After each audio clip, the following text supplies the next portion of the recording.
This is the Gilmore Lake outlet.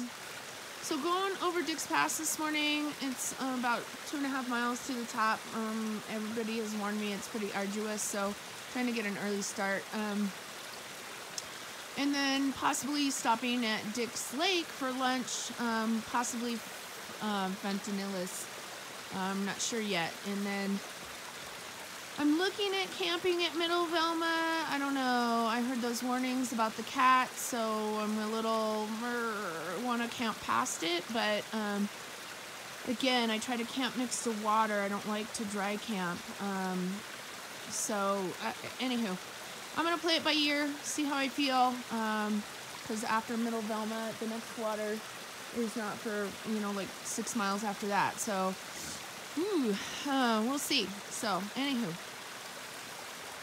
here's where I'm getting my water.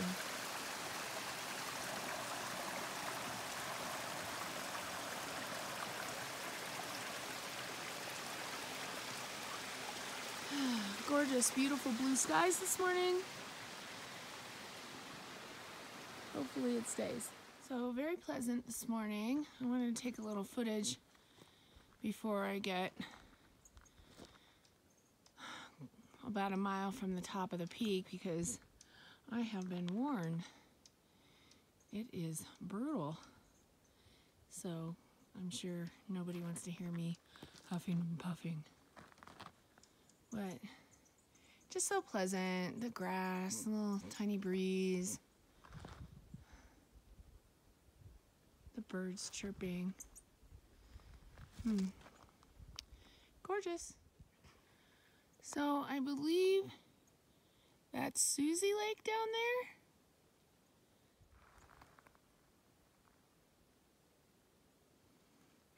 It's hard to believe there's still snow up there. Oh, there's pretty little Miss Susie. Really nice lake. Had a lot of really great camping tent sites. There were some people there. There was nobody at Heather, but I only really saw one really great tent site, so maybe there's more. I don't know. I wasn't really looking. But, okay. Here we go up the pass. We have a lake there.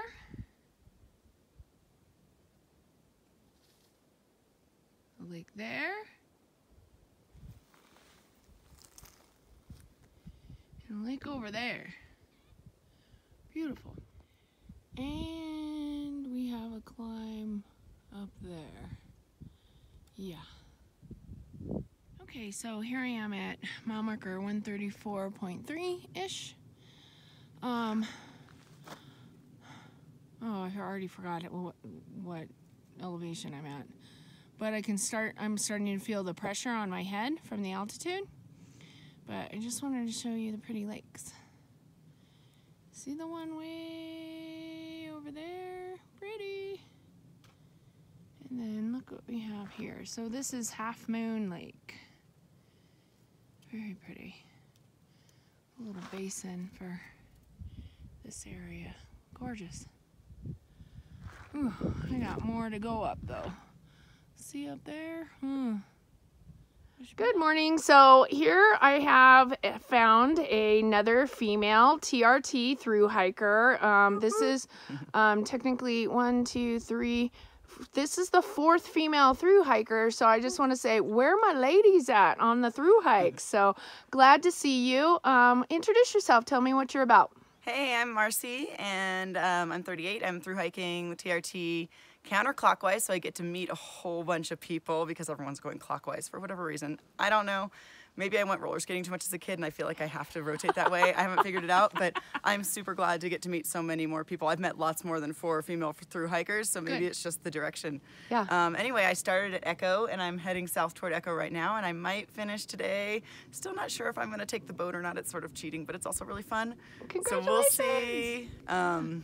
Yeah, and I'm just super excited to be out here, and especially that this morning has turned out to be so clear, because it's been smoky, and it's so nice to have gotten to the top of Dick's Pass and to see the beautiful vistas that we have here. Right. So what made you want to do a thru hike? I don't know, it's a good challenge. I like being outside. I've only done, you know, little overnight or weekend backpacking things before, and it seemed fun. Plus my 19-year-old cousin was doing the Appalachian Trail, and I thought, gosh, if I'm 38 and she's 19, what am I doing with my life that I haven't done anything like this? So anyway, and she's finished. She totally finished the trail. It was super awesome. Nice. So I'm almost finished with my little teeny thing, but it, you know, it's so small compared to hers. So what do you think about solo hiking as a female? I really enjoy solo hiking. I am a female, so it's coming from that perspective. But I mean, I think I'm probably more aware. Yeah, especially the first night, or certain times when I'm camping, I'm afraid. But mostly, it's more just like fear of the unknown. It's not a specific threat. But there was one night when I was sleeping up in Mount Rose Wilderness, and in the middle of the night, I got woken up by a bunch of men yelling, and there had been no one around the campsite at all the night before. And I was like, "What is going on?" And it turned out it was just a bunch of people biking through because they're not allowed to, so they're doing it at night. But there were like 6 of them, and they're yelling at each other, and that freaked me out to get woken up by that. Yeah. So, you know, in that sense, I think if I had been with, you know, a few other people, that I wouldn't have felt so scared. I would have, the annoyance would have come on sooner, maybe.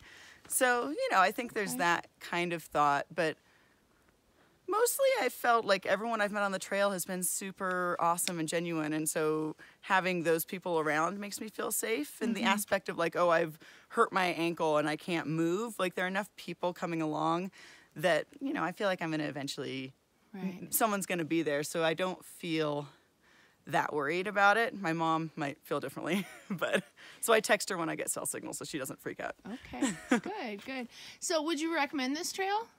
Yes, definitely. What kind of a question is that? Almost done. What was your favorite part? Gosh, it's really hard to say. There are a lot of them. I mean, getting, you know, last night camping at Fontanellis and coming over Dick's Pass this morning, and it was almost all shady through my whole ascent, and then the view at the top and having it be clear after so many days of smoke has been a really good highlight. But I also had friends join me on a couple of stretches, and some of those moments were really nice too, just getting to hang out with friends and chat and, you know, have beautiful views. So. Any final thoughts? Nope, I think that's about it. Okay. Well, thanks for, you know, being on trail. Thanks for being part of my through hike. Yeah. And thanks for just being you. Thank you. Yeah. Hello, Mr. Marmot. I don't know if you can see him. He's got his head sticking out.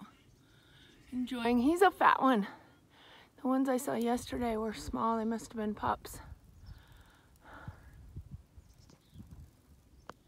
He's just hanging out.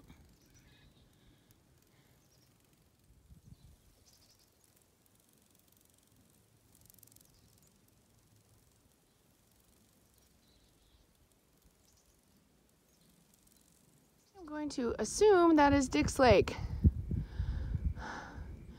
And unfortunately, I am still not at the top. Almost there though. This is very pretty. I wanted to show you. Gorgeous. Top of Dick's Pass. I think it's like 93 and change. You got to work for it, but boy, I tell you, the payoff, spectacular. Look at that.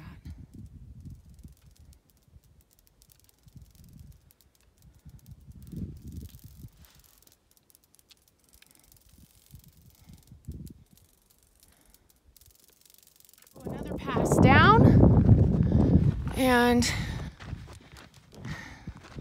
we have Dick's Lake and Fontanellis on this side, and it looks like it's staying pretty clear today, considering the air quality that we've had. So let's see if I get a view of the lakes once I get over here.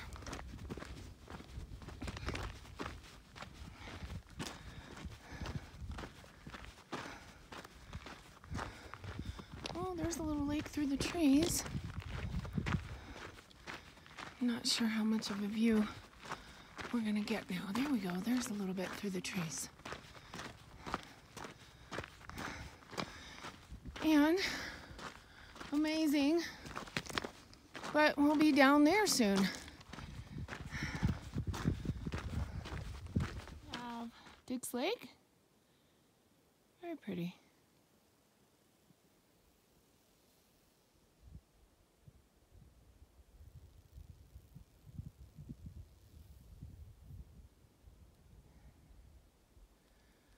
Hard to believe that I was up there. Crazy. Here's Dick's Lake. Gorgeous. Nice and still. There's some people swimming over there. Beautiful. So,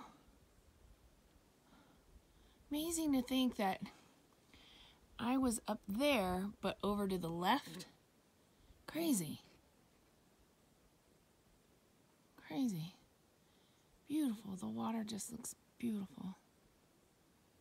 Nice and clear. Of course, Fontanellis. We're at about 8,200 feet. And I forgot the mile marker already. So I'm looking for a shady spot that I can sit down and have lunch. So here's the other end of Fontanellis. I had a lovely lunch break. Watched some boys fishing. Took a little dip. This lake is cold. This is the Fontanellis outlet. Oh, look at that beauty off in the distance. And nice little camp spot right there. Yes. Stunning. Gorgeous.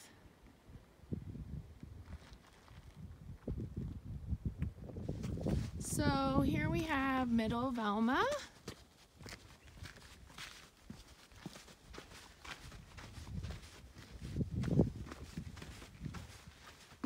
I don't know, for some reason I imagined these lakes smaller. I don't know why, but really beautiful. And clearly quite sizable.